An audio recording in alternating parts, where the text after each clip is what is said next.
Because the lives of people with ADHD tend to be so different from those that are neurotypical, it only makes sense that we might have an entirely different vocabulary to kind of explain the way that our brains work, which is why today I am sharing 15 of my favorite words and phrases from my ADHD girly glossary, terms that you may completely understand and relate to, but have probably never heard because I pretty much made them up. Let's get into it.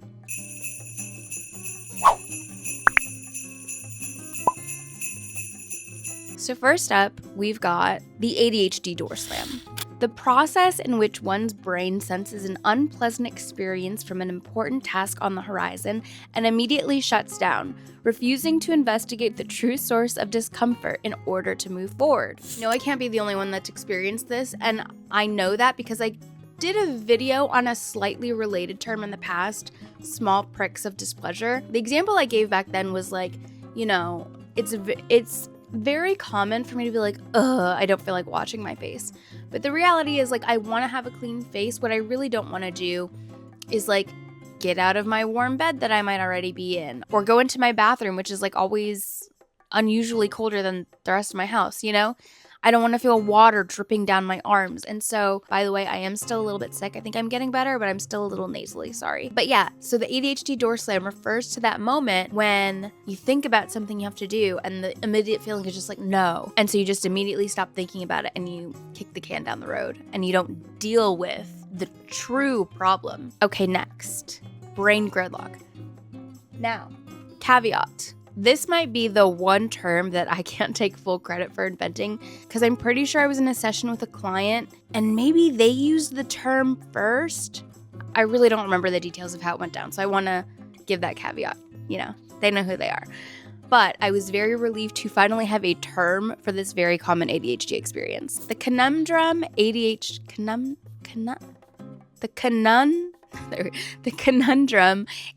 girlies encounter when faced with choices that seem to cancel each other out, i.e., I need to take a shower, but I shouldn't shower until I go to the gym, but I can't go out in public smelling like this, so I should take a shower, but then I shouldn't shower until I get to the gym, and so on. Rather than quickly making a choice and moving on, the ADHD girly is prone to letting her brain run that hamster wheel until she is exhausted and or out of time, inadvertently making the worst choice of all. None of the above. I think that whole shower gym is the most common example. I know even neurotypicals have to deal with this, but I think the difference between us and them is like we can really, really get stuck.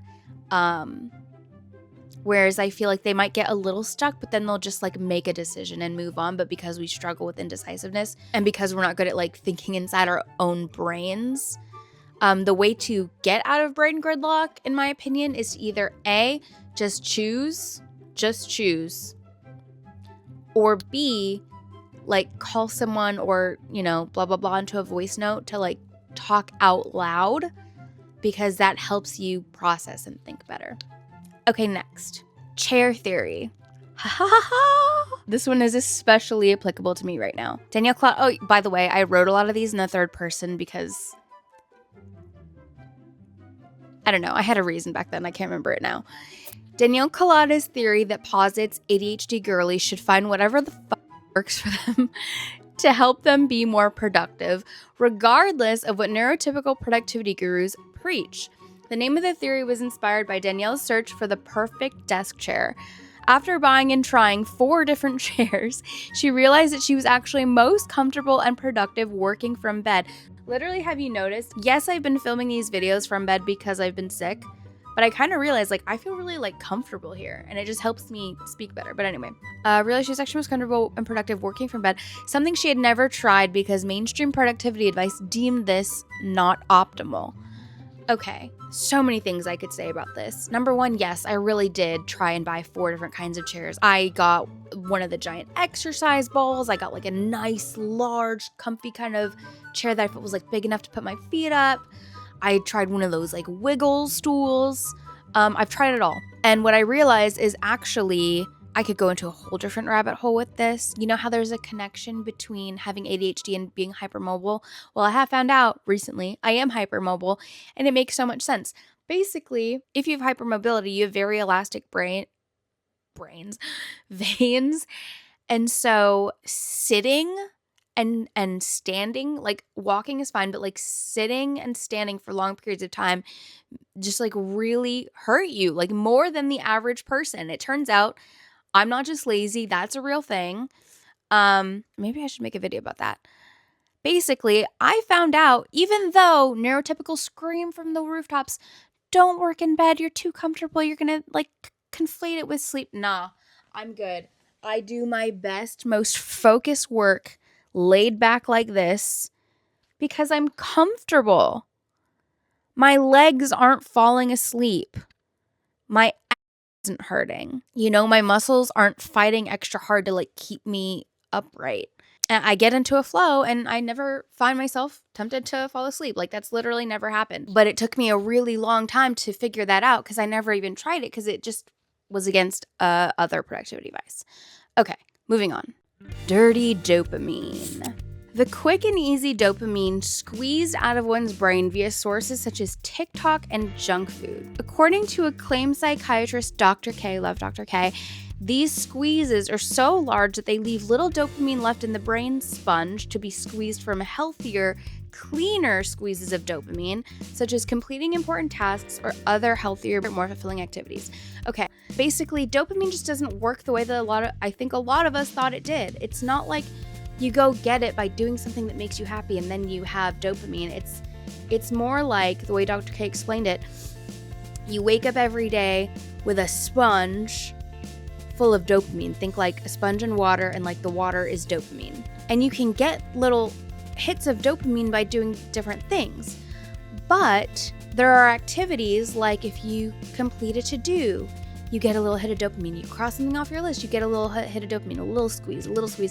And this is good for you. However, with all this like dopaminergic stuff around us, like if you get on your phone first thing in the morning and start scrolling TikTok, that is like squeezing this sponge of dopamine. And when you let go of the sponge, all the dopamine that's left in there, like it's gonna be hard to do tasks or important things and get that dopamine because you've already wrung so much out of it. Versus if you start your day doing productive things, you squeeze, and you can make it last much longer. And you can still get on TikTok at night and squeeze it out. And it's a hard squeeze, so you'll still get dopamine from that. Is that making sense? Okay, next, domino theory. Not to be confused with the domino theory of geopolitics. It's just called domino theory, but obviously I had to differentiate it because apparently this was a thing, not that I knew about it.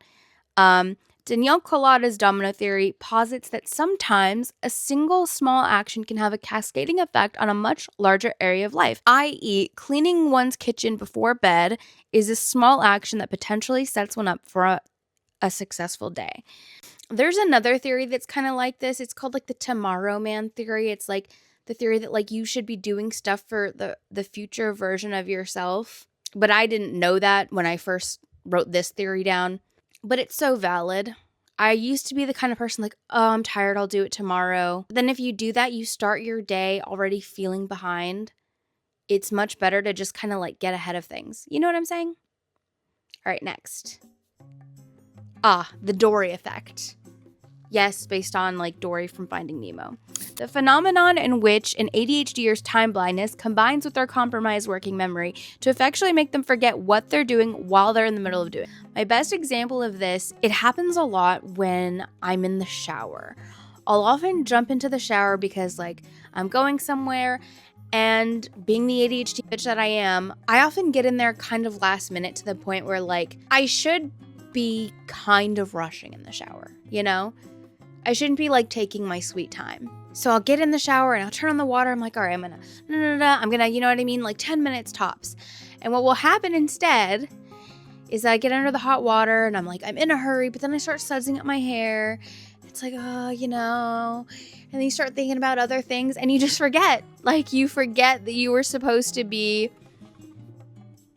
hurrying or like doing something else. You know what I mean? This is also kind of like, you know, you walk into another room to grab your keys or whatever, and then you see something else and then you start doing something else, and it's like you forget what you were doing and that like you're probably supposed to be heading somewhere right now. You know? The remedy I have for this, there's no one size fits all, but one thing I found helps when I'm in the shower is that while I'm in the shower, I'll start counting. I'll just start counting from one, two, and while I'm doing things, I just keep counting because I can forget what I was doing, but something about counting helps me know that, like, there's a reason I'm doing this, and it kind of keeps it in my subconscious. Does that make sense? Goblin Girl. If you've been watching my channel for any length of time, you probably know this one, but it is the mode of self-care / self-presentation that an ADHD girly often defaults to due to overwhelm, burnout, and or sensory issues. Goblin Girl is the antithesis to the social media phenomenon known as that girl or even clean girl. Yeah. Goblin Girl moments. What ADHD girly doesn't have them, you know? When you struggle with transitioning into the shower, you might take fewer showers, you know? And I'm not saying it's an excuse. It just is what it is. When you can't stand the feeling of getting your arms wet while washing your face before bed, you might be less inclined to wash your face before bed, you know? When you just can't be bothered to put on a restrictive outfit, you might default to wearing a bathrobe in every single one of your videos. You know what I'm saying?